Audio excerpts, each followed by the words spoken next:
అంటే సింప్లిఫైడ్ కుండలిని యోగా అంటే ఇది సులభమైన పద్ధతిగా యోగా నేర్చుకోవడం అన్నమాట. పూర్వకాలంలో చాలా కష్టతరంగా ఉండేది యోగా నేర్చుకోవడం. వాళ్ళు కొన్ని 12 సంవత్సరాలు 7 సంవత్సరాలు ఎంతో శారీరకమైన శ్రమ చేస్తూ నేర్చుకున్నారు యోగులు అనాది కాలంలో. నేడు దీనిని సులభతరంగా అధ్యయనం చేయడం వేదాది మహర్షి గారు కనుగొన్నారు. ఆయన కనుక్కొని దాన్ని మనకు అందించారు. అది పర్సనాలిటీ డెవలప్మెంట్ ద్వారా మనకు అందిస్తున్నారు. చాలా సులభంగా కుండలిని రైజ్ చేయడం. కుండలిని అంటే ఏంటి? మూలాధార చక్రం దగ్గర ఉన్నటువంటి మన ప్రాణశక్తి. మూలాధార చక్రం దగ్గర ఉన్న ఆ ప్రాణశక్తిని చిన్న స్పర్శ ద్వారా లేపి సహస్రార చక్రం అనే మాడు మధ్యలోకి తీసుకొస్తారు. అనుభవకులైన గురువులు వేదాంత మహర్షుల దగ్గర దాన్ని అధ్యయనం చేసిన వాళ్ళు తీసుకొస్తారు. కాబట్టి సులభంగా కుండలిని పైకి లేపడం అన్నది ఈ సులభతర కుండలిని యోగాలో ఉంది. పూర్వకాలంలో అది చాలా కష్టంగా ఉండేది అన్నమాట. ఈ యోగాలో ముఖ్యంగా నేర్పడేవి 4 స్టెప్స్ అన్నమాట. 4 కూడా కాదు, 3+2 5 స్టెప్స్ అని చెప్తున్నారు. అందులో ఒకటి మెడిటేషన్ అన్నమాట, అది నేర్పిస్తారు. రెండోది ఇంట్రాస్పెక్షన్ అన్నమాట, అంటే ఆత్మ పరిశీలన, అది తెలియజేస్తారు.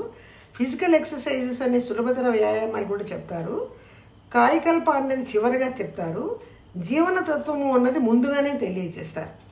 ఈ 5 అంశాలు అన్నమాట, మొత్తం 3+2 అంశాలు. ఈ 5 అంశాల్లో ఈ సులభతర కుండలిని యోగాలో, మనోవికాస్ యోగ విద్యలో, ఈ పర్సనాలిటీ డెవలప్మెంట్ కోర్సులో అందజేస్తారు అని చెప్తున్నారు.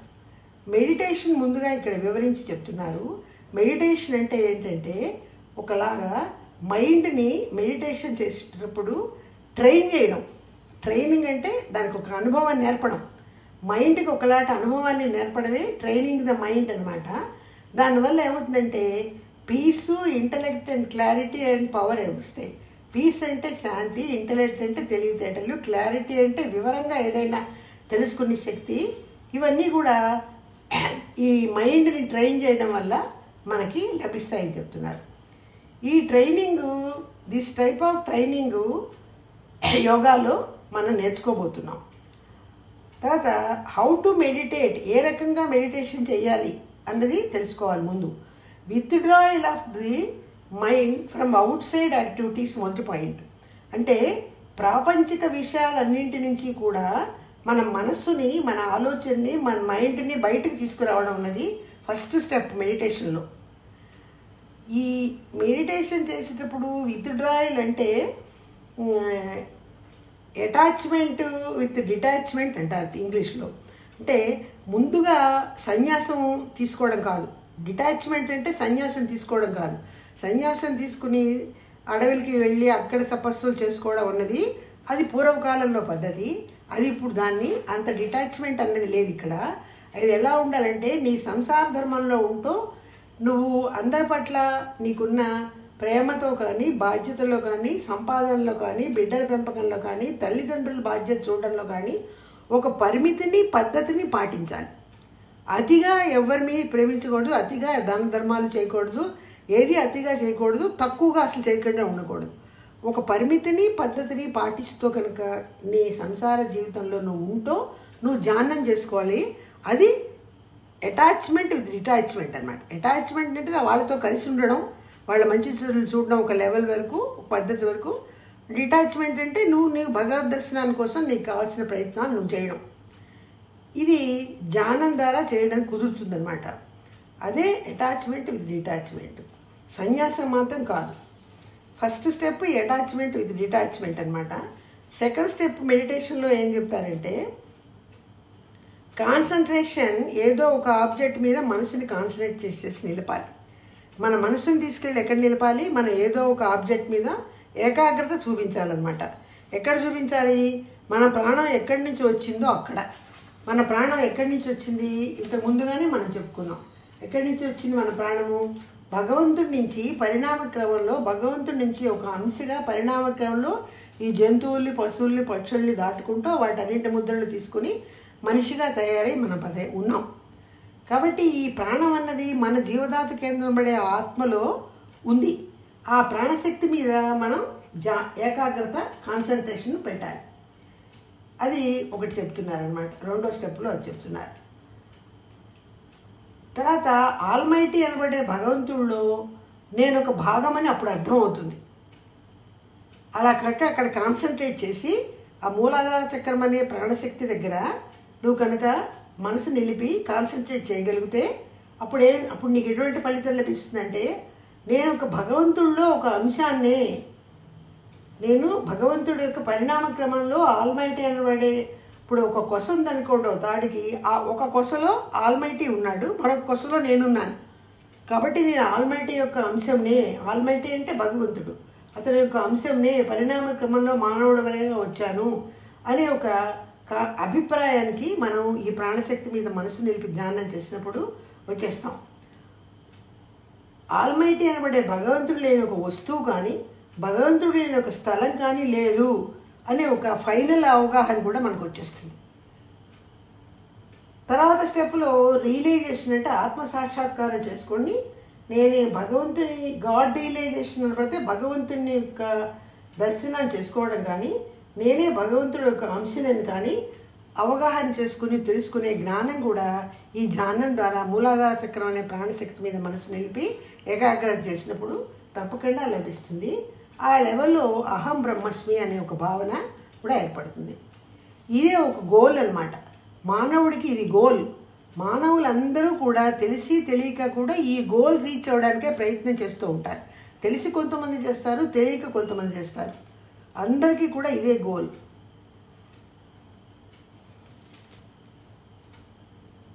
పర్సనాలిటీ డెవలప్మెంట్ కోర్సులో ఈ మెడిటేషన్ గురించి ఇంతవరకు చెప్పారు. అంటే అటాచ్మెంట్ డిటాచ్మెంట్ ఉండాలని, తర్వాత కాన్సన్ట్రేషన్ ఉండాలని చెప్పారు. తర్వాత స్టెప్లో ఏం చెప్తున్నారంటే, ఈ కోర్సులో ఇంకా మనకేం తెలియజేస్తారంటే 4 స్టెప్స్గా ఉంటుంది. ఇక్కడ మెడిటేషన్ కాకుండా ఇంకా 4 స్టెప్స్లో ఉంటుంది. అది ఒకటి జీవన తత్వము అంటారు. అది ఇంట్రాస్పెక్షన్ కోర్సులో నేర్పిస్తారు. ఇంట్రాస్పెక్షన్ కోర్సులు ముందు జరుపుతారు. ఆ కోర్సులు జరిపినప్పుడు వాటిల్లో నేర్పిస్తారు. ఇంట్రాస్పెక్షన్ చేసినప్పుడు ఈ జీవనతత్వంలో మనకు కావాల్సిన ఏంటంటే, అవసరాలు ఉంటాయి ప్రతి మనిషికి. విసర్జక అవసరాలు ఉండాలి. తర్వాత ఆకలి వేస్తే తినడానికి అన్నము, దాహం వేస్తే తాగడానికి నీరు కావాలి. మలమూత్ర విసర్జనానికి తగిన సదుపాయాలు ఉండాలి. వాతావరణంలో శీతోష్ణాలు ఎదుర్కోవడానికి కొన్ని అవసరాలు ఉండాలి. అవి ఒక 3 ఉంటాయని చెప్తారు. రక్షణలు కూడా ఒక 3 ఉంటాయని చెప్తారు. రక్షణలు అంటే శత్రువుల నుంచి మనకి రక్షణ ఉండాలి. అట్లాగే పాము, తేలు లాంటి విష జంతువుల నుంచి మనకు ఒక రక్షణలు ఉండాలి. తర్వాత ప్రమాదాల నుంచి కూడా ఒక రక్షణలు ఉండాలి. అవి ఒక 3 రక్షణలు చెప్తారు. తర్వాత ధర్మబద్ధమైన జీవితానికి 3 లెవెల్స్ చెప్తారు. మళ్ళీ అవి కూడా జీవనతత్వంలో వస్తాయి. ధర్మబద్ధమైన జీవితం అంటే మనం ఇందాక చెప్పుకున్నాం, duty, morality and charity. Duty అంటే నీ బాధ్యతను నెరవేర్చడం. మొరాలిటీ అంటే ఎప్పుడూ ఎవరిని ఎక్కడ నొప్పించకుండా ఉండడం.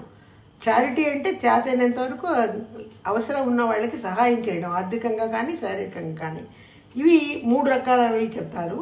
చివరి మెట్టులో జ్ఞానార్జనకి 3 ఉండాలంటారు. ఆ 3 కూడా ఇక్కడ తెలియజేస్తారు. జ్ఞానార్జనకి ఉండవలసినవి ఏంటంటే, మనం ధ్యానం చేయడానికి, తర్వాత ఆత్మపరిశీలన చేయడానికి, తర్వాత పర్ఫెక్ట్గా భగవద్ దర్శనానికి వెళ్ళడానికి కావాల్సిన మెట్లు 2-3 ఇక్కడ తెలియజేస్తారు. ఆ జ్ఞానార్జనకి పర్ఫెక్షన్కి కావాల్సిన కూడా తెలియజేస్తారు. ఈ 4 మూళ్ళ 12 జీవనతత్వం అని దాంట్లో ముందుగా తెలియజేస్తారు. తర్వాత సెకండ్ స్టెప్లో ఆత్మ పరిశీలన చెప్తారు. ఆత్మ పరిశీలన అన్నది ఎట్లా ఉంటుందంటే, మన కోరికలని నీతివంతం అనర్చుకోవాలి. మనకి కోరికలు ఎక్కువ ఉండకూడదు, తక్కువ ఉండకూడదు. అసలు కోరిక లేకుండా బ్రతకూడదు. కోరిక అన్నది ఎలా ఉంటుందంటే, మినిమం ఆకలేసినప్పుడు అన్నం తింటాం అన్నది ఒక కోరికే. అది అతిగా అన్నం తిని మళ్ళీ కడుపు నొప్పి, ఇండైజెషన్ తెచ్చుకోకూడదు. ఆ రకంగా కోరికల్ని ఒక లెవెల్లో నీతివంతం చేసుకుంటూ రావాలన్నమాట. ఇక్కడ చాలా ఉదాహరణలు చెప్తారు. ఇప్పుడు మనం ఒకటిగానే చెప్పుకుంటున్నాము. రెండోది క్రోధాన్ని తటస్థీకరణ. క్రోధం అంటే కోపము. కోపము మనకి ఎక్కువ వస్తూ ఉంటుంది.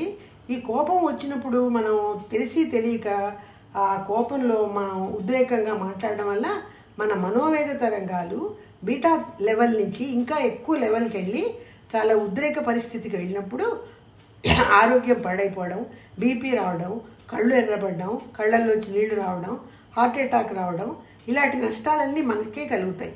కాబట్టి ఈ క్రోధాన్ని బ్యాలెన్స్ చేసుకోవాలి, తటస్థీకరించుకోవాలి అని చెప్తారనమాట ఈ కోపాన్ని. ఇంకా కొన్ని ఉదాహరణలు కూడా ఉంటాయి అప్పుడు వాళ్ళు నేర్పే క్లాసుల్లో. ఇప్పటికి ఇక్కడ ఒకటే మనకు తెలియజేస్తున్నారు. తర్వాత ఆలోచనని విశ్లేషణ చేసుకోవాలి. ఆలోచనలు ఎక్కువ ఉండకూడదు, ఆలోచన అసలు లేకుండా ఉండకూడదు. ఆలోచనలు ఎక్కువగా ఉంటే మైండ్ పవర్ బ్రేక్ అయిపోయి పిచ్చెత్తినట్టయి మనకి అలసట వచ్చేస్తుంది అనమాట. ఆలోచన ఏమీ లేకుండా ఉంటే మనం ఏ పనులు సక్రమంగా చేయలేము. ఏదైనా పని చేసినప్పుడు ప్రాపర్గా ఆలోచించి ముందు ఫ్రేమ్ చేసుకుని అప్పుడు అది చేయాలి. కాబట్టి ఆలోచనని విశ్లేషణ చేసుకోవాలన్నమాట. ఇక్కడ చాలా చక్కటి ఉదాహరణలు చెప్తారు. ఎదుటి వాళ్ళ ఆలోచనలు మన మీద కూడా ప్రచురిస్తాయి.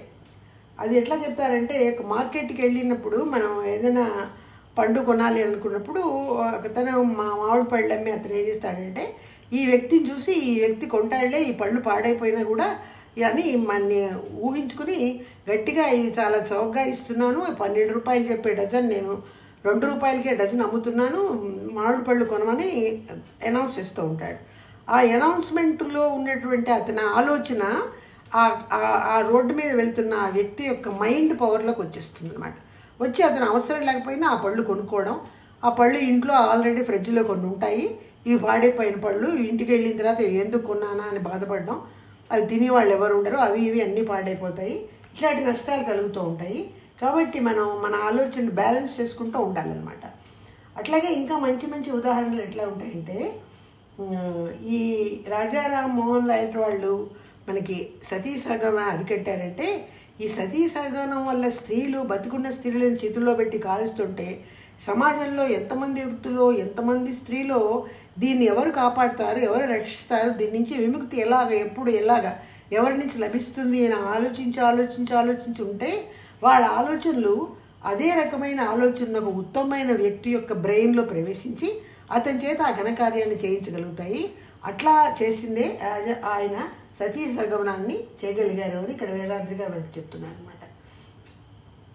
అంతేకాకుండా ఎంతమందో ఈ యోగా ద్వారా సులభతర యోగా నేర్చుకుని ధ్యానం చేసుకుంటూ భగవద్ దర్శనానికి, భగవంతుడి దగ్గరికి వెళ్ళడానికి ప్రయత్నాలు చేయాలని ఎంతమందో ఎన్నో రకాల ఏ మార్గం వల్ల వెళ్ళాలి, ఏ మార్గంతో వెళ్ళి దీన్ని జయించాలి అని ఎంతమందో చేసిన ఆలోచనలు నాలాంటి వ్యక్తి యొక్క బ్రెయిన్లో ప్రవేశించబట్టే నేను ఈ మనోవికాస యోగ విద్యని, ఈ సులభతర కుండలిని యోగాన్ని ప్రజలకు అందించే ప్రయత్నం చేసే అవకాశం నాకు ఏర్పడిందని చెప్పి మహర్షి గారు ఇక్కడ మనకి తెలియజేస్తారు. తర్వాత ఆత్మశుద్ధంలో చింతల నిర్మూలన అని ఉంది. చింతలు అంటే వరీస్ అన్నమాట. ఇవి మనిషిని తోడేస్తూ ఉంటాయి, చాలా దిగజార్చేస్తూ ఉంటాయి, అనేక రకాల అనారోగ్యాలు తీసుకెడుతూ ఉంటాయి. ఈ చింతలు మన ప్రాబ్లమ్స్ మనకి ఉంటాయి, అందరి జీవితాల్లో ఒక్కొక్క జీవితంలో ఒక్కొక్క రకంగా ఉంటాయి. వీటిని ఎట్లా తప్పించుకోవాలి అని ఇక్కడ మహర్షి గారు మనకి ఎట్లా తెలియజేస్తారంటే, తప్పించుకోవలసినవి కొన్ని ఉంటాయి, ఆ చింతని తప్పించేయాలి. అవేంటంటే అది ఇంకా ఆలోచించకూడదు. అది ఇప్పుడు పోలియో వచ్చి సంతానం ఉంటుందనుకోండి, అది ఏ వైద్యం చేయించినా పోలియో సెట్ అవుతుంది ఇంకా. కాబట్టి ఆ బిడ్డని గురించి ఆలోచించి మనసు పాడు చేసుకుని చింత గురయ్యే బదులు దాన్ని ఇంకా వదిలేయాలి. వదిలేసి అదే సెటిల్ అవుతుందిలే అని ఆపేయాలన్నమాట. ఇంకోటి ఏంటంటే అది భరించవలసిన చింత కింద వస్తుంది. ఇంకోటి ఏంటంటే ఇరుగు పొరుగు వాళ్ళ తగాదాలు, సరిహద్దు తగాదాలు, ఎవరో పక్కింటి వాళ్ళు గయ్యాలిగా మనతో పోట్లాడాలి, ఇలాంటివి ఉంటాయి. వీటి వల్ల కూడా మనం కులాంటి వరికి చింతకి గురైపోతూ ఉంటాము. మహర్షి గారు చెప్తారు అలాంటి వాటిని నెగ్లెక్ట్ చేసి వదిలేయమంటారు. వాళ్ళ జోలికి వెళ్ళొద్దు, వాళ్ళతో మాట్లాడొద్దు, ఆ సరిహద్దు తగాదాలు అవి పెట్టుకోవద్దు, వదిలేసేయమంటారు అనమాట. అవి వదిలేసేయాలి, వదిలేసేయవలసిన చింతలేదు. పోతే ఇంకా తప్పించుకోకుండా తప్పనిసరిగా ఆచరించవలసిన వరీస్ ఉంటాయి. అవేంటంటే ఏ క్యాన్సరో వస్తుంది, ట్యూమరో వస్తుంది, ఆపరేషన్ చేయించుకోమని డాక్టర్ సలహా ఇస్తాడు. నా దగ్గర ఎంత డబ్బు లేదు, నేను లోన్ తీసుకోలేను, చేయించుకోలేను, అట్లా పోస్ట్ పోన్ చేయకూడదు. ఏదో ఒక రకంగా లోన్ తీసుకున్నో, అప్పు చేసో, ఏ సహాయం చేసో ఏదో ఒక రకంగా ఆ సర్జరీస్ చేయించుకుని ఆరోగ్యాన్ని బాగు చేసుకోవాలి.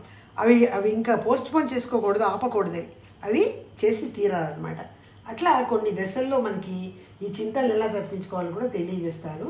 కాబట్టి ఈ 4 కూడా ఇవేంటంటే, మొదటిది కోరికలు నీతివంతం చేసుకోవడము, రెండవది క్రోధాన్ని తటస్థీకరణ చేయడము, మూడవది ఆలోచనని విశ్లేషణ చేయడము, నాలుగవది చింతన నిర్మూలన.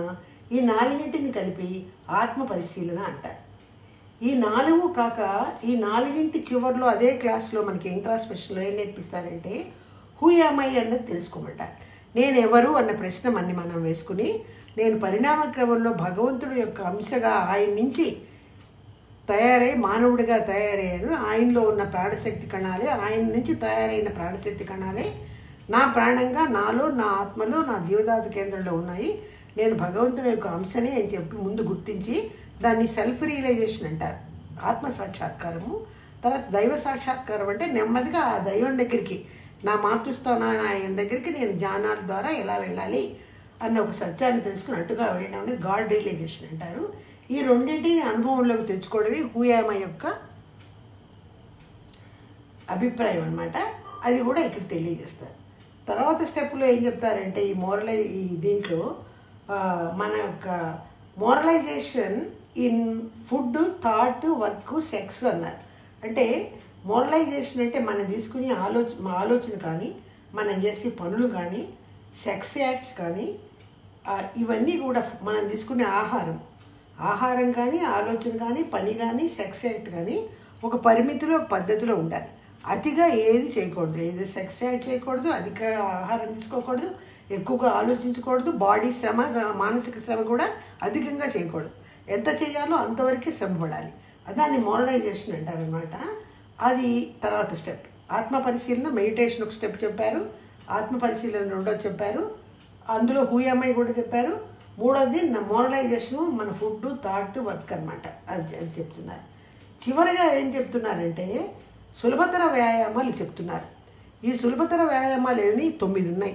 ఇవి మహర్షి గారు చాలా రకాల వ్యాయామాలను అధ్యయనం చేసి ఎక్కడెక్కడో అనుభవం చేసి వాటి సంపాదించి వాటిని స్టడీ చేసి అవి తాను ఆచరించి వాటి ఫలితాలను ఆయన పొంది మనలాంటి వాళ్ళందరికీ కూడా సులభతర వ్యాయామాలు అనే పేరుతో ఒక 9 వ్యాయామాలను అందించారు. ఈ వ్యాయామాలు చేయడం వల్ల ఏమవుతుందంటే మన జాయింట్స్ అన్నీ ఫ్లెక్సిబుల్గా అవుతాయి. శరీరంలో రక్త ఉష్ణవాయు ప్రసారాలు క్రమబద్ధీకరించబడతాయి, బ్యాలెన్స్లోకి వచ్చేస్తాయి, శారీరకమైన ఆరోగ్యం లభిస్తుంది. శరీరంలో మనకి కొన్ని ముద్రలు పడతాయి. మన జాయింట్స్లో, మన శరీరంలో, బాడీలో ఒక జీవధాతు కేంద్రంలోనే సంచిత కర్మల ద్వారా, ప్రారంభ కర్మల ద్వారా ముద్రలు పడతాయి అని మనం చెప్పుకున్నాము. అంతేకాదు శరీర భాగాల్లో ఈ శరీర భాగాల్లో, ఎముకల్లో, జాయింట్స్లో కూడా కొన్ని సిన్ ఇంప్రింట్స్ పడతాయి, ముద్రలు. ఆ ముద్రలు శారీరక వ్యాయామాలు చేయడం వల్ల అవి తొలగిపోతాయి. శరీరం ఆరోగ్యంగా ఉంటేనే కదా మనసు కూడా ప్రశాంతంగా ఉంటుంది. శరీరం అనేక రకమైన అనారోగ్యాలు గురవుతుంటే మనసు ప్రశాంతంగా ఉండదు. మనసు ప్రధానంగా ఉంటేనే కదా జ్ఞానార్జనకు కావాల్సినటువంటి అవకాశాలు మనకి లభిస్తాయి. జ్ఞానార్జన అంటే పర్ఫెక్షన్. అక్కడికి వెళ్ళడానికి, మెడిటేషన్ చేయడానికి కానీ, భగవంతుని గురించి ఆలోచించడానికి కానీ ఎప్పుడు మనకు శక్తి ఉంటుంది? మన శరీరం ఆరోగ్యంగా ఉన్నప్పుడు, మనసు ప్రశాంతంగా ఉంటేనే అది మనం చేయగలుగుతాం. శారీరకంగా అనారోగ్యంతో ఉంటే మనసు వికలమై ఏ ధ్యానం కానీ, ఆత్మపరిశీలన కానీ చేయలేము. అందుకోసం వేదాంత మహర్షి గారు చాలా రకాల వ్యాయామాలను పరిశీలించి వాటిల్లో యోగ్యమైన వాటిని తాను ఆచరించి ఆ ఫలితాన్ని పొంది ఈ 9 వ్యాయామాలు రూపొందించారు. ఏ అనారోగ్యం శరీరంలో ఉన్నా లేకపోయినా కూడా 7 సంవత్సరాల వయసు నుండి 80 సంవత్సరాల వయసు వరకు స్త్రీలు, పురుషులు ఆచరించగలిగినవి ఈ వ్యాయామాలు. అన్నీ తేలికైనవే, అందరూ కూడా ప్రాక్టీస్ చేయవచ్చు. ఇవి సులభతర వ్యాయామాలు. ఇది ఒక స్టేజ్ అన్నమాట. తర్వాత చివరిగా కాయకల్ప అనే ఒక అంశం ఉంటుంది. ఆ కాయకల్ప అంశము సులభతర కుండలిని యోగంలో ఒక భాగంగా కాకుండా విడిగా కూడా దాన్ని తెలియజేస్తారు. ఇది ఒక సిద్ధుల సాంప్రదాయం అన్నమాట. ఈ సిద్ధ సాంప్రదాయం అనాది కాలం నుండి కూడా ఉంది. కానీ కొన్ని కారణాల వల్ల ఏం చేశారంటే ఈ సిద్ధ సాంప్రదాయమైన కాయకల్ప యోగాన్ని చాలా రహస్యంగా దాచిపడి ఉంచారు. మహర్షి ఏం చేశారంటే ఆ సాంప్రదాయాన్ని తాను అధ్యయనం చేసి దాని ఫలితాలు తాను అనుభవించారు. స్త్రీ పురుషులందరికీ కూడా ఇది అందాలి అనే ఒక తపంతో ఆయన ఏం చేశారంటే దీన్ని తీర్చిదిద్ది మనందరికీ అందించారు. ఇది చాలా చిన్న యోగమే, ఎక్కువ టైం ఏం పట్టదు. 12 సంవత్సరాలు వచ్చిన తర్వాత మరణకాలం వరకు కూడా ఈ కాయకల్ప యోగాన్ని ప్రాక్టీస్ చేయవచ్చు. ఉదయం ఒక 3 నిమిషాలు, సాయంత్రం ఒక 3 నిమిషాలు, రాత్రి 1 నిమిషం, మొత్తం 7 నిమిషాలే ఈ సాధన. దీనివల్ల లాభాలు ఎలా ఉంటాయంటే హెల్దీ లాంగ్ లైఫ్, ఆరోగ్యంతో కూడిన లాంగ్ లైఫ్ అంటే చాలా కాలం బతికే అవకాశం ఏర్పడుతుంది ఆరోగ్యంతో. తర్వాత రెండోది పోస్ట్పోన్మెంట్ ఆఫ్ ది డెత్, మరణాన్ని వాయిదా వేసే అవకాశం ఏర్పడుతుంది. పోస్ట్పోన్మెంట్ ఆఫ్ ఓల్డ్ ఏజ్, వృద్ధాప్యాన్ని కూడా తొందరగా రాదు, చాలా కాలం యవ్వనంతో ఉండొచ్చు. నాలుగోది సంకల్ప మరణం, మరణించాలి అనుకున్నప్పుడు మాత్రమే సిద్ధులు సంకల్పం ద్వారా మరణిస్తాయి యోగ విద్య చేసిన వాళ్ళు. పర్సనాలిటీ డెవలప్మెంట్లో ఇది కూడా కొద్దిగా తెలియజేసే అవకాశాలు ఉంటే తెలియజేస్తారనమాట. ఈ ఈ కాయకల్ప యోగా అన్నది, కాయము అంటే శరీరము, కల్పము అంటే చాలా కాలం నిలుపుకోవడానికి ఆరోగ్యంగా అవకాశం కలిగించే సూక్ష్మమైన యోగ విద్య. 7 నిమిషాలు మాత్రమే పడుతుంది, లాభాలు అద్భుతంగా ఉంటాయి. అది కూడా ఇక్కడ తెలియజేస్తారు ఒక్కొక్కసారి. ఈ పర్సనాలిటీ డెవలప్మెంట్లో ఇవన్నీ క్రమంగా నేర్పుతారు. ప్రతి మానవుడు కూడా తెలిసి తెలియక తన మాతృస్థానమైన యాబ్సల్యూట్ స్పేస్ అనే ఆ భగవంతుడిని చేరాలని ప్రయత్నిస్తూనే ఉంటాడు. ఆ గోల్ చేరే విధానమే, అంటే అక్కడికి చేరే విధానమే ఈ సుదర్భదరి కుండలిని యోగం మనకి నేర్పిస్తుంది. దీని ఆచరణ వలన ఒక్క ఫ్రాక్షన్గా ఉన్న, అంటే ఈ సులభతర కుండలిని యోగం చేయడం వల్ల ఫ్రాక్షన్ అంటే ఒక చిన్న అంశముగా జ్ఞానం అనబడే ఈ కాన్షియస్నెస్ మనలో ఉంది. అది భగవంతుడి శక్తి అనమాట. అది భగవంతుడిలో, అది సోల్ రూపంలో, ఆత్మ రూపంలో మనలో ఉంటుంది. ఈ చిన్న ఫ్రాక్షన్ని తీసుకెళ్ళి టోటాలిటీ అనబడే సుప్రీం కాన్షియస్నెస్, సంపూర్ణంగా జ్ఞానాన్ని ఉన్నటువంటి ఆ భగవంతుడు అనబడే అబ్సల్యూట్ స్పేస్ ఆల్మైటీ దగ్గరికి మనని చేరుస్తుంది. ఈ ఫ్రాక్షన్ అనబడే చిన్న అంశం వెళ్ళి టోటాలిటీ అనబడే పెద్ద అంశం అనే భగవంతుడి దగ్గరికి చేరుస్తుంది. అప్పుడు మనలో ఉన్నటువంటి ఆత్మ పరమాత్మను దర్శించుకోగలుగుతుంది. పరమాత్మ ఆత్మ వేరు కాదని, రెండు ఒకటేనని ఒక రియలైజేషన్ అనే జ్ఞానం కూడా దీనివల్ల మనకి కలుగుతుంది. ఇదే ఈ ఈ చిన్న దాంట్లో ఆయన తెలియదలుచుకున్నారు. ఆయన ఏం చెప్పదలుచుకున్నారు దాన్ని పూర్తిగా ఇప్పుడు మనం చెప్పుకోలేకపోయినా కూడా దానిలోని భావాల్ని మాత్రం మనం తెలుసుకోగలిగాము. సులభతర కుండలిని యోగం అంటే ఏంటో తెలుసుకున్నాము. అట్లాగే ఆత్మ పరిశీలన అంటే ఈ కోపము, కోరిక, చింతలు, ఆలోచనలు వాటిని గురించి ఎట్లా అరికట్టాలనే సత్యాన్ని కూడా తెలుసుకున్నాము. హూయమై అంటే నేనెవరు అన్న ప్రశ్న వేసుకునే భగవంతుడి యొక్క అంశని అనే ఒక జ్ఞానాన్ని సంపాదించుకునే శక్తిని తెలుసుకున్నాము. అన్నీ మించి మెడిటేషన్ అనబడే ధ్యానాన్ని ఎలా చేయాలి, అటాచ్మెంట్ డిటాచ్మెంట్ అనేది ముందు స్టెప్పు, తర్వాత కాన్సన్ట్రేషన్ అనేది ప్రాణశక్తి మీద రెండో స్టెప్పు.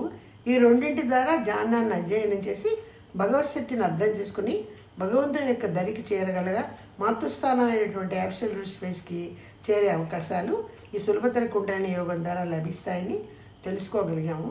మహర్షి గారు ఏం చెప్పారో దాన్ని క్లుప్తంగా సూక్ష్మంగా మీకు అందరికీ తెలియాలని నేను ఈరోజు ఏదో తాపత్రయపడ్డాను. ఇంతవరకు ఇంకా ముగిద్దాము. సుఖినో భవంతు.